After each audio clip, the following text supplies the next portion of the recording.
Welcome to GRG TV. మనం ఉస్నాబాద్ కాన్స్టిట్యున్సీకి సంబంధించినటువంటి సైదాపూర్ మండలంలో కాంగ్రెస్ పార్టీ బలపరిచినటువంటి సర్పంచ్ అభ్యర్థి దగ్గర ఉన్నాం. వారు మునిగంటి స్వప్న సంతోష్ గారితో ఉన్నాం. ఒకసారి వీళ్ళని అడిగి తెలుసుకునే ప్రయత్నం చేద్దాం. మేడం నమస్తే. చెప్పండి మేడం, మీ పేరు?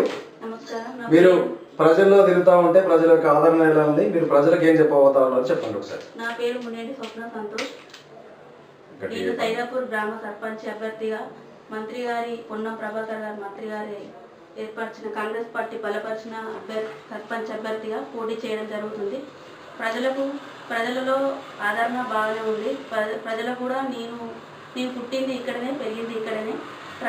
ప్రజలకు ఎల్లవేళలా అందుబాటులో ఉండి సేవ చేస్తానని నేను ముందుకు రావడం జరిగింది.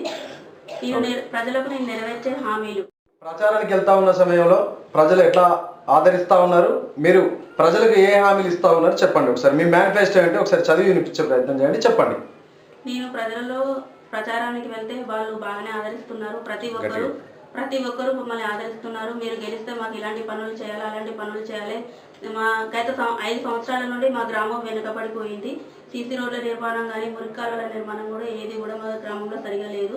కాబట్టి మేము గ్రామానికి సేవ చేయడానికి, నా భర్త 25 సంవత్సరాల నుండి కాంగ్రెస్ పార్టీలో పనిచేస్తున్నాడు. మంత్రి గారి చొరవతోటి, మంత్రి గారి ఆశీస్సులతో నేను ముందుకు రావడం జరిగింది. గ్రామానికి సేవ చేయడానికి ముందుకు రావడం జరిగింది. నేను నెరవేర్చే హామీలు శివాలయ నిర్మాణం కానీ, శివాలయం నిర్మించాలని అనుకుంటున్నాము. ఎందుకంటే మేము శివాలయ నిర్మాణము, పోచమ్మకు గుడికి వెళ్ళడానికి దారి నిర్మాణము, మా గ్రామంలో హుస్నాబాద్ నుండి ఉత్తరాబాద్కు వెళ్ళే దారిలో రొడ్డం ద్వారా రాకపోకలు నిలిచిపోవడం జరుగుతుంది. వర్షాల కారణంగా రొడ్డం తెగిపోవడం వలన రైతులకు అనేక పంట నష్టాలు కలుగుతున్నాయి. దానికి మేము రొడ్డం నిర్మాణం గురించి మంత్రి గారి దృష్టికి తీసుకువెళ్ళడం జరిగింది. మంత్రి గారు కూడా హామీ ఇవ్వడం జరిగింది. మీరు గెలిచి వస్తే ఖచ్చితంగా నేను రోడ్డు నిర్మాణము చేపిస్తానని చెప్పారు. మురికి కాలువలు కానీ, పారిశుద్ధ్య పనులు కానీ, సీసీ రోడ్లు కానీ నిర్మాణం, అర్హులైన వారందరికీ పెన్షన్లు ఇప్పివ్వడం, వృద్ధాప్య పెన్షన్, మిగతా పింఛ సంఘాలకు కమ్యూనిటీ హాల్ నిర్మాణము. ముఖ్యంగా కోతుల బెడద ఎక్కువగా ఉంది. ఇట్టి కోతులను నా 5 రోజుల నుండి మా సొంత డబ్బులతో పట్టివ్వడం జరుగుతుంది.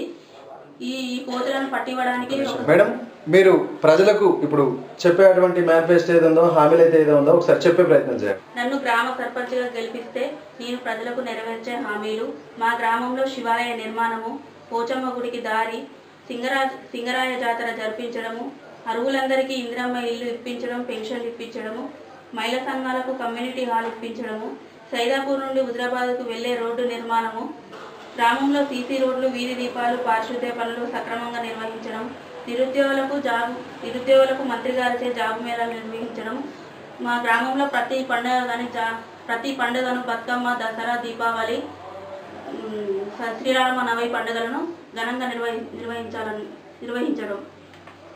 ఇవి మీరు ప్రజలకు ఇచ్చే హామీలు. సో మరి ఈ హామీలు మీరు ఎలా నెరవేర్చబోతా ఉన్నారు? సాధ్యమైద్దా మరి ఇన్ని హామీలు?